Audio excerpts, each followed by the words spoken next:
Hello, I'm your host, Kyrie Douglas, and welcome to Catalyzing Computing, the official podcast of the Computing Community Consortium. The Computing Community Consortium, or CCC for short, is a programmatic committee of the Computing Research Association. The mission of the CCC is to catalyze the computing research community and enable the pursuit of innovative, high-impact research. This episode of the podcast was recorded live at the This Study Shows, a Wiley podcast, Mic stage at the 2020 AAAS annual meeting in Seattle, Washington.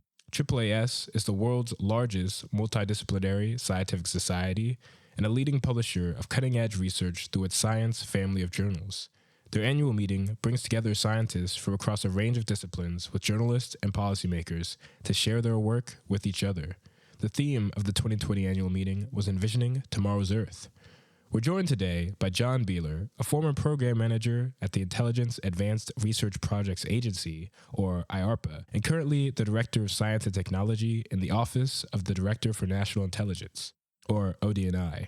In this episode, we discuss how John began working in national security, the day in the life of an employee at IARPA and ODNI, and the technical challenges the intelligence community is facing. Enjoy. So can you tell me a little bit about your background? Your PhD is not in computer science, right? Yeah, no, first off, thanks for having me. Happy to have this chat and happy to tell a little bit about the kind of role that the intelligence community sees itself playing in science and technology more broadly. So no, political science PhD by background, bachelor's in political science as well, so not a computer scientist or kind of hard STEM by training. Stumbled into this backwards. I was very lazy as an undergrad and got told by a professor to do a project where I had to label a bunch of data in a very repeating pattern. This is when I was like a sophomore, and I said, this is the worst. I don't want to do this. So made friends with a computer scientist undergrad at Louisiana State University, worked up a program to do that work for me, and finished the work for my 1-year research assistantship in about a month and a half. So, laziness is the father of all invention. So because of that, really got into computer science and programming, which led to Penn State, which was a very quantitative political science department, had the benefit of a National Science Foundation grant that led to quantitative political science and looking at big data. And then, yeah. So what kind of work did you do research-wise while you were getting your PhD? Can you talk about any interesting projects or anything? Yeah, so did a lot on protests. My kind of major claim to fame in grad school was generating a map of protests around the globe. So that was a field called event extraction, right? So within human language technology, information extraction, right? Who did what to whom, when, where, why? So from a political standpoint, it was really generating data for other political scientists to use to test hypotheses about international relations. But for me, it was really an interesting hard language problem. So what was the process to generate that data? Where did you get your signal from? Yeah, so basically we would work to scrape open news, so, Reuters, Agence France Presse, any wire stories that came across, and then we brought in our scope to basically anything that was news, even for a kind of loose definition of what constituted news, pull that data in, and then we had some algorithms that we used to extract basically the subject, the verb, and the object, and then code that according to an ontology that we had, so we could figure out, again, who was doing the what to the whom. Okay. So for people who might not know, can you explain the basics of how a machine learning system to parse a sentence works? Yeah, so we originally did old school artificial intelligence, which, basically expert systems, so rule-based systems that said, hey, if a word is in this position in a sentence and it's next to these other words, that is the subject of this event. And if it's in this other place, then it's the object of this event. We quickly moved on to supervised machine learning approaches where we had people label data for us that basically said, hey, in this sentence that says the rebels attacked the town, those words, the rebels, that's the subject of that event, and the town is the object, and attack is the verb. That's obviously a simple sentence, but we would get more complex. So we moved on to supervised learning approaches very, very quickly. Okay. So how did you end up going from sort of that academic research background to working in policy? So there was a stop along the way, which was as a program manager, like you said, at IARPA. I'll note that it's an activity, not an agency. Okay. It's a very fine distinction, but one that's important to government people. What is the distinction? Agencies are bigger. Okay. So technically, IARPA is tucked under another agency, which is the Office of the Director of National Intelligence. We can talk more about that in a second, but so IARPA was the stop-off. At IARPA running programs, right? So funding researchers to do work in technical areas that were within my technical area, right? So rather than doing the research myself, I moved on to funding others to do research that was relevant to the problems of the intelligence community. Okay. So could you just explain a little bit of background on what IARPA is and what it does, and what ODNI is and what it does? Right. So I'll flip those. I'll start with the ODNI and explain a little bit what the intelligence community is and what we do, and then how IARPA fits into that. So the U.S. intelligence community is comprised of 17 agencies. These are the ones that people have heard about, the Central Intelligence Agency, National Security Agency, the Office of the Director of National Intelligence, and then ones that you might not have heard of. So the Department of Treasury has an intelligence function, right? Yeah. The Department of Homeland Security, each of the military services, so like the U.S. Army has an intelligence function as well. So the role of the Office of the Director of National Intelligence is to coordinate, enable, and integrate those other 16 agencies of the community, right? So make sure we're all marching together towards the same goal and getting after the hard problems of the United States national security enterprise. So again, very much an integration function. And then within that, IARPA is the basic R&D wing of the U.S. intelligence community. So ODNI was stood up after 9/11. So I will probably get this date wrong, but I think 2005. Okay. And IARPA was stood up shortly after that to basically mimic the role of DARPA, right? The Defense Advanced Research Projects Agency. DARPA is an agency, unlike IARPA. To basically play the role of DARPA, but for the community. All right, got it. So what would the day in the life of a program manager at IARPA be like? Only big thoughts, right? All the big thoughts, all the deep thinking. So the job is really to figure out, so we're not like the National Science Foundation, right? Where the NSF funds a lot of basic research, does really great work, but is for the kind of good of the scientific enterprise generally. IARPA is concerned with that, but again, the goal of the activity is to fund research that is of direct value to the intelligence community. Okay. So basically, a lot of the daily work of a program manager is figuring out, what is the current state of the art within a field like human language technology, and then where are the gaps that we have as an intelligence community, and then how do we marry those two together and translate the gaps of the community into basic research projects that we can fund academics and industry to get after. Okay. Can you talk about any of the programs that you helped manage while you were at IARPA, maybe like the BETTER program? Yeah, definitely. So BETTER, which is the most fantastic acronym ever for a program. This not the best program, but it's the BETTER program. Just trying to do asymptotically better. So that program stood up to figure out how we can apply some of the advanced human language technology approaches to the needs of an intelligence analyst, particularly looking at information retrieval, right? So search, like search text documents and information extraction. So again, that event extraction that I talked about earlier, to the unique problems of an intelligence analyst. Because the job of an intelligence analyst is a little bit different than you going on Google trying to find some things, right? So like the task is different. So you can't really take those technologies directly from the open and from industry and translate that into our problems. So the point of BETTER was to figure out, again, where are the gaps in semantic information extraction and information retrieval, and then pointing that at a particular problem that the intelligence community has. Okay. So how do intelligence agents sort of get that information? What's their process? If they're not using Google. I mean, you probably can't reveal too much of that. Yeah. So to kind of step back a little bit, right? So the community has a bunch of data, regardless of where it comes from. It can come from some of our, more sensitive collection platforms, or it can come from, open source news reporting.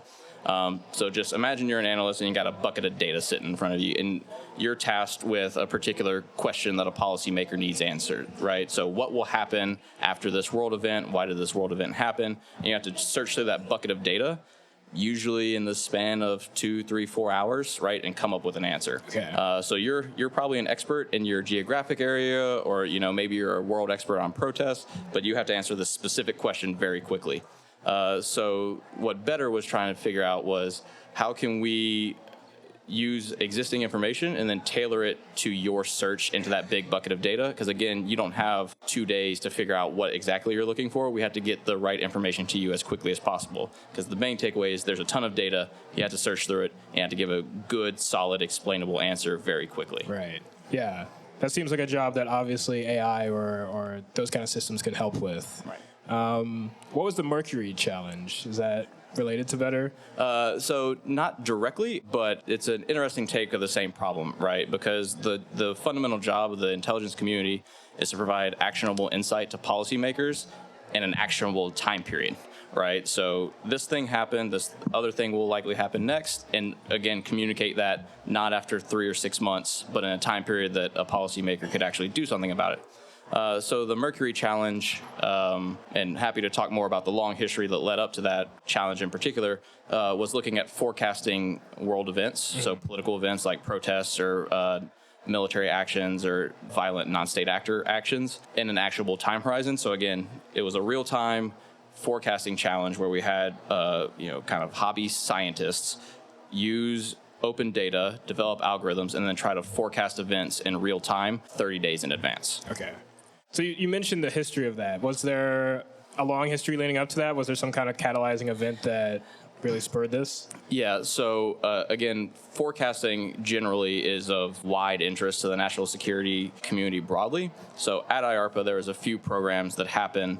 The first was a program called Open Source Indicators, which was using indicators from the open source to see if we could forecast things like political events or like flu outbreak or other pandemics, right? So there's some interesting anecdotes there about signals and indicators, like how many people cancel restaurant reservations, right? Like, really, that can help you find that kind of thing? Yeah, right. Well, because if a lot of people are canceling their reservations at a restaurant, it's indicative of a disease outbreak, right? Like the flu. So that was the initial work. There was a follow-on program called Mercury that was looking at that, but taking it a step further to see if some of those algorithms could be applied to our classified data. And then the Mercury challenge was seeing what, again, the hobbyist community could do, because to reiterate a little bit, IARPA funds academics and industry, so this was very much going to the lone scientist, the lone hobbyist, and seeing what they could do, again, kind of similar to Kaggle competitions or some of the open data competitions that exist. That's cool. How did you find those hobbyists? This was just an open call? You found them, you went out and found them? Yeah, so we partnered with one of the data competition platforms. We use Topcoder for this one in particular, so they have a broad community of people that they tap into anyways. And then what might be surprising to people, we tweeted a lot about it, right? IARPA actually had a pretty active Twitter account, so we would send out tweets, press releases. We did some things like this where people came and interviewed me, and we actually got fairly robust participation in the challenge.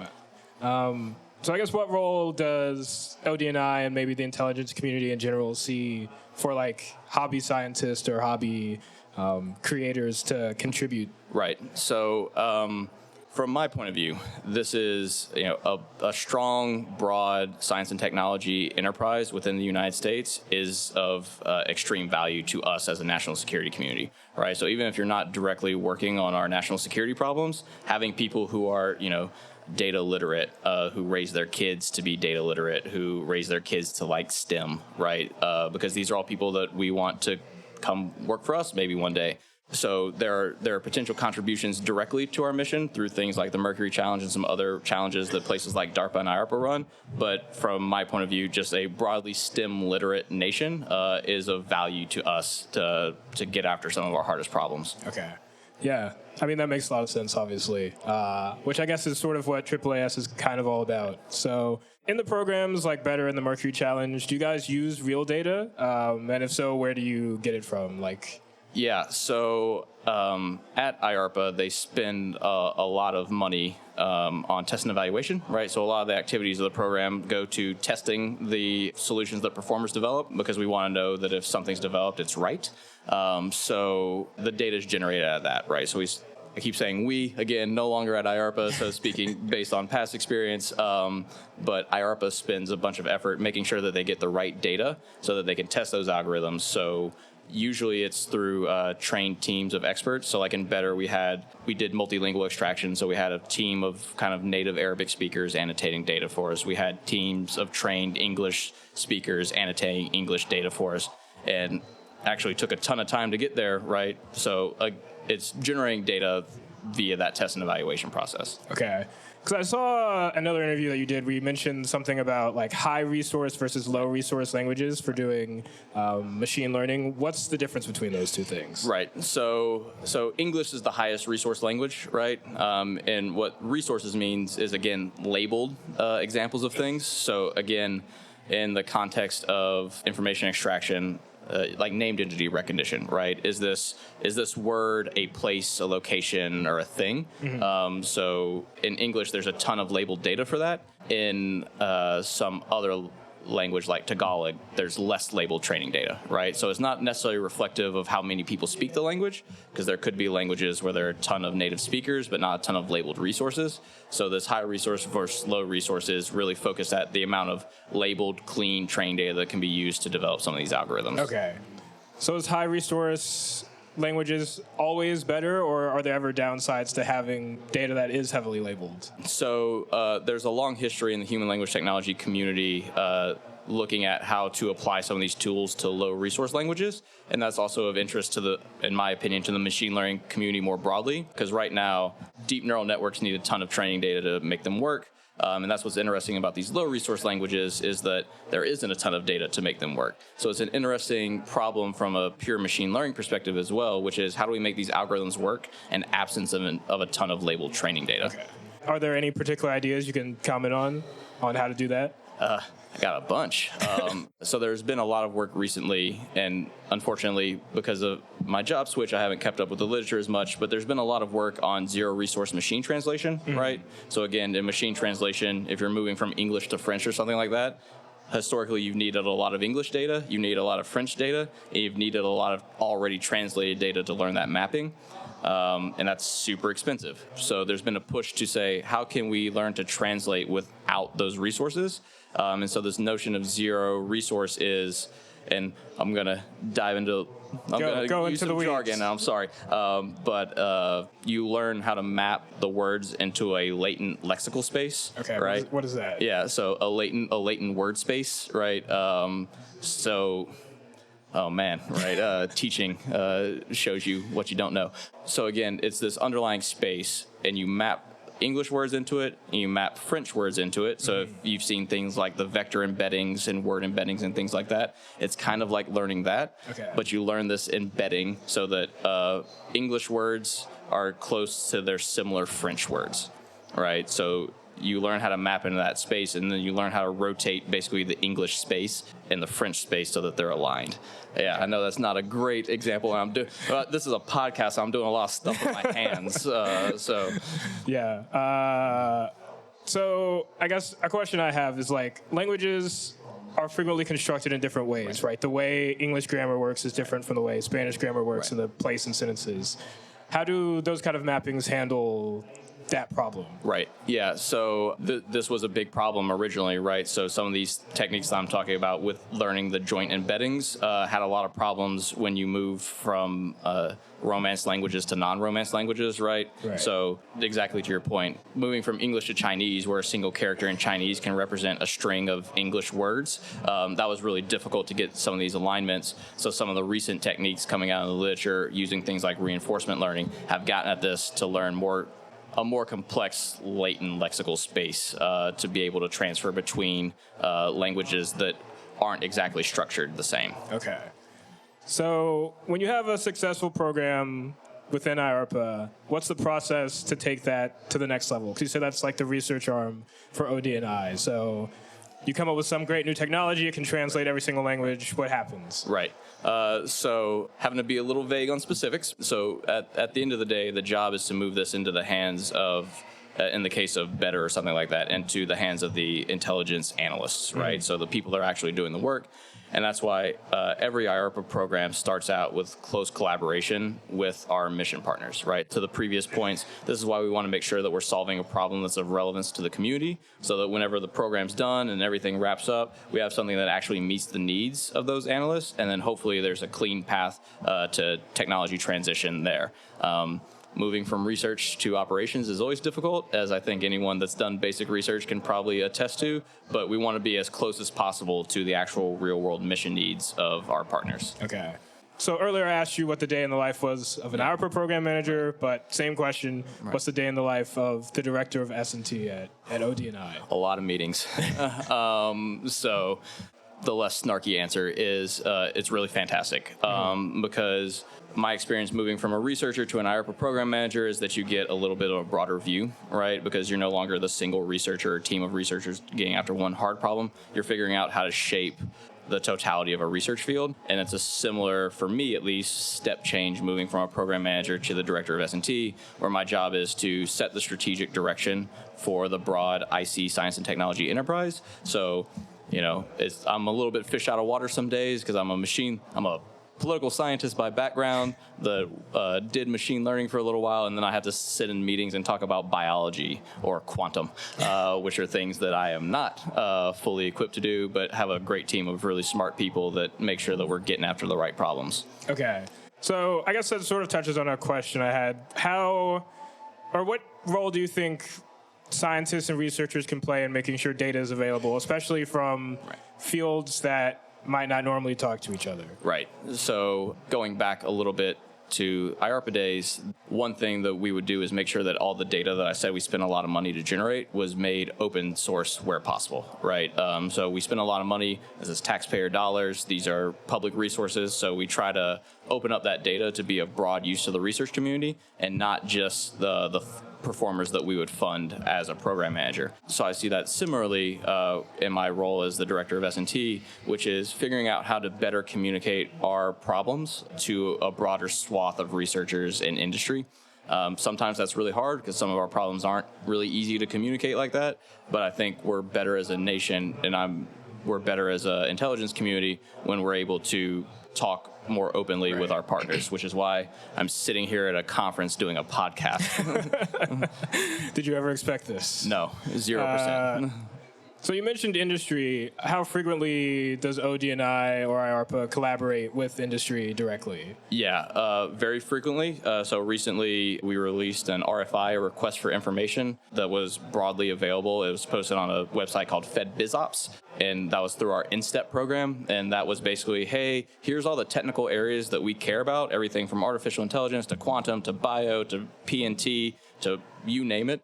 Send us your cool stuff. And then once you send that to us, we do our job and we go figure out who in the community is interested in that. And then we try to get a sit down between the companies and the mission people who are interested in that. So to directly answer the question, all the time. And we try to engage as broadly and as openly as possible.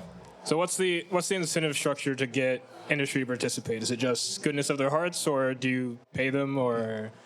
So a little bit of column A, a little bit of column B. When there's something that we can work on, there are obviously opportunities for contracts and work like that. But it's been my experience that a lot of companies just want to know what our hard problems are, because we have some super wicked hard problems, and they just want to know, what is it that you think is interesting, right? So even if there's not a particular contract attached to that, just figuring out which way to direct some of their work is useful and interesting to them. Okay. Could you discuss the AIM initiative a little bit? That's to assure AI systems, right? Yeah. Do we have another hour on the podcast? Or yeah. So AIM is the Augmenting Intelligence Using Machines strategy, and that is the U.S. intelligence community's strategy for how we're going to integrate artificial intelligence, but not just AI, also automation and augmentation to, again, do the mission of the intelligence community better. So this is a lot of times you might have an analyst that has two spreadsheets of data, like literal Excel spreadsheets, and is having to manually crunch those things together. We don't necessarily need machine learning to do that. We need like a Python script. But again, it's figuring out, to these previous points about better, too much data, too much information. How can we use advanced technologies to better serve our mission users? Okay. So you mentioned earlier you're not a biologist, but I'm going to ask you about biology anyway. Oh, no. I know there was an ODNI-sponsored study examining the current state of the bioeconomy and outlining strategies to protect data and intellectual property. Right. What were the key takeaways from that? Yeah, a lot of thoughts about how. Thank you for the question. I'll answer a slightly different one. The observation from the bioeconomy study is part of a broader narrative about the convergence of multiple fields, right? So what's interesting about the bioeconomy study is that it's no longer about just biology and the life sciences. There's a convergence of engineering, right, via biomanufacturing. There's bioinformatics and bringing things like machine learning and artificial intelligence to genomics and things like that. There's things like the proliferation of genetic testing and genetic kits and things like that. So the major takeaway from the bioeconomy study for me as a non-biologist is the way that multiple fields are converging together in this one area with biology as the center, but again, touches on food production, touches on medicine, touches on life sciences, it touches on everything. And then from an intelligence community perspective, what are the threats associated with that, right? So as things become so cross-cutting and so intertwined, what do we need to worry about to help protect the nation? Okay. Are there any particular risk factors that you can talk about on the podcast in those areas, like say smart agriculture or something like that? Yeah, to slightly spin this, it's like with, you mentioned securing the machine learning algorithms, and we just had a panel before this where I was talking about the vulnerabilities in machine learning, right? As you introduce new technologies in novel and interesting ways, that definitionally opens up a broader threat space that we have to care about. So doing things like developing engineering principles around smart agriculture or smart medicine or biotechnology and things like that is it's a new compounding factor of things that we have to care about, because we no longer have to care about just the engineered protein. We have to care about the machine learning algorithm that was used to find the things that we're going to engineer, right? So it's really just considering the totality of the threat space and all the wonderful things we have to be terrified of. Okay. So this might not be exactly what ODNI does, but can you kind of talk about the policy pipeline from the standpoint of, let's say you realize this is a major threat in smart agriculture. What would you then do to ensure that farmers or whoever was necessary or took the necessary precautions to enforce that? Would you communicate that to the FTC or something like that? Right. So there is open sharing, right, where possible between the interagency process, but also in that case, and this is a little bit out of my lane as the science and technology nerd, but that feeds up to an interagency process run by the White House. So again, like with the bioeconomy study, we saw that this was a technology area that we thought we should be interested in via this kind of horizon scanning thing that we do. And then we released this study, and now anyone can use the results of that study. So similarly, if there's a particular threat, we communicate via the appropriate channels, likely up to the White House and policymakers to say, here's the thing that we see, it is now your job to figure out what the policy response to that is. Because again, as a community, we don't make policy, we don't suggest policy, we just outline the kind of facts on the ground around what's happening. Right. Since this is a live podcast, maybe we could see if anyone in the audience has a question that you're able to answer. If anyone does, feel free. If not, all right. Wait, I'm going to repeat that so the recording will pick it up. There are people in academia that say that intelligence is bad. Was that the question? What do we do? Yeah, doing evil. Well, I like to think I'm not evil. I'm just a guy up here. So I think the way I would respond to that is to say, there are threats in the world. There are threats, again, in this bioeconomy perspective. There's a terrorism threat. There's threats by nation-state actors. So there's bad people out there that want to do bad things to us. And our job as a community is to help protect against those and be the first line of defense against that. So, everything we do comports with the laws and policies of the United States of America. We have a lot of great transparency principles. Every year, the Office of the Director of National Intelligence releases a transparency report, which might seem like an oxymoron for the intelligence community, but we really do try to put out as much information as possible to make sure everyone knows what we're doing and what our activities look like, again, within the bounds of law and policy.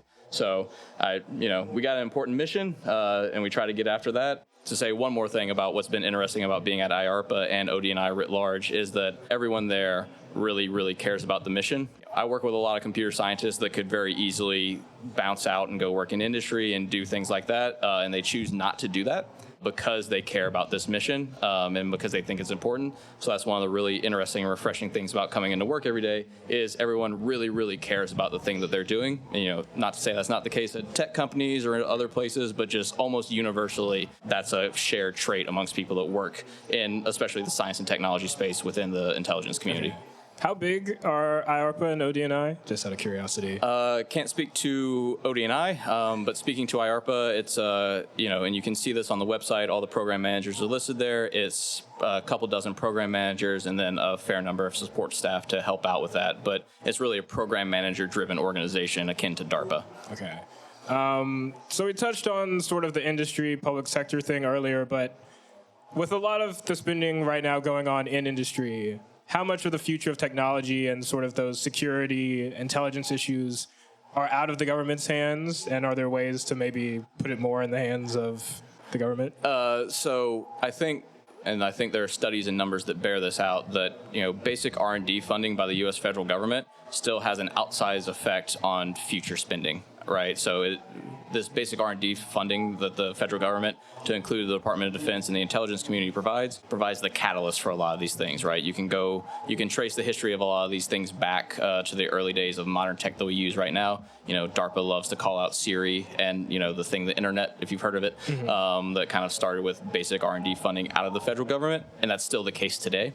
And then particularly for our views in the intelligence community, figuring out areas that we think are important but might be market failures, right? So again, leaning a little bit on the previous panel that we did, talking about this notion of AI assurance and AI security, that's a place where we think is important globally, but is of particular importance to us as we deploy machine learning out, that we want to make sure it's assured. So we focus on areas like that where we think there might be a little bit of a market failure where corporate research and development might not actually fill that gap. Okay.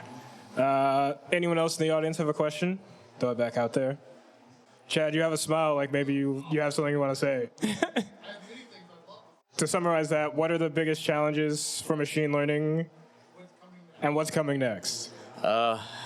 If I knew what was coming next, I probably wouldn't be up here as a government official recording a podcast.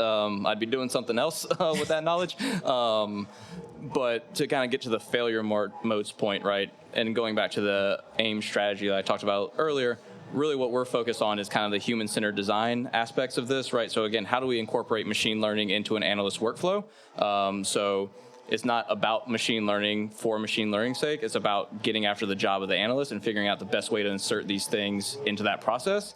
And then doing that with kind of eyes wide open about what those failure modes look like, knowing that it's not a perfect solution, but it's a useful tool to have in the toolbox. And then how do we accurately and adequately incorporate that into workflows?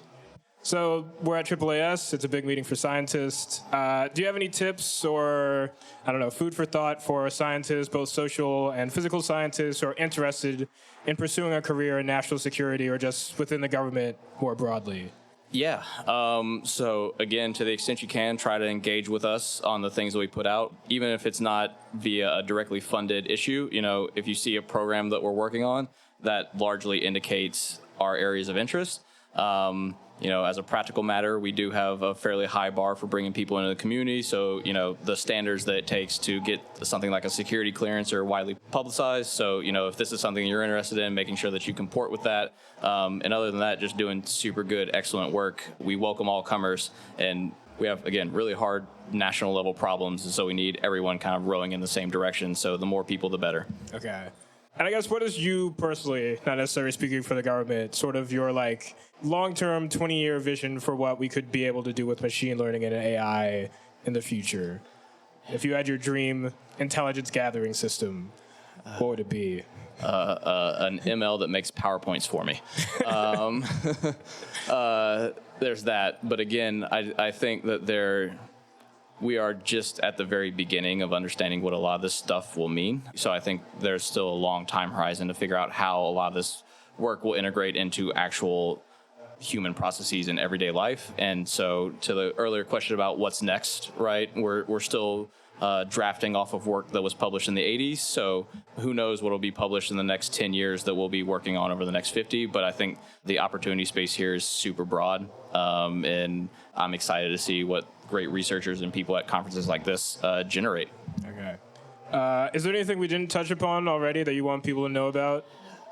No, I already did my spiel about the mission and how great everyone we work with is. But no, just want to thank you for this opportunity and thank everyone that's sitting out here listening to me.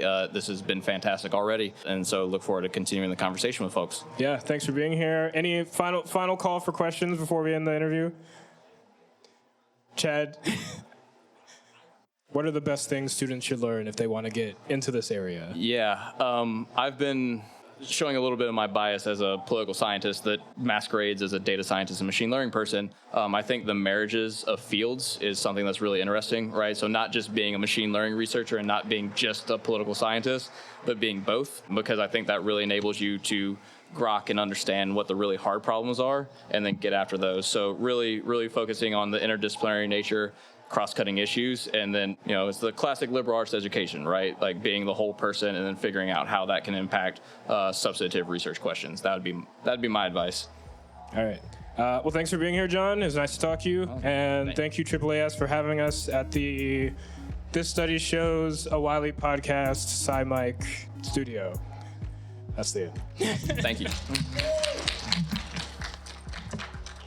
That's it for my interview with John Beieler. We'll be back soon with new episodes. Until then, remember to like, subscribe, and rate us 5 stars on iTunes. You can learn more about the CCC on our website, cra.org/CCC, and read more about the CCC at the AAAS annual meeting on our blog at cccblog.org. Till next time, peace.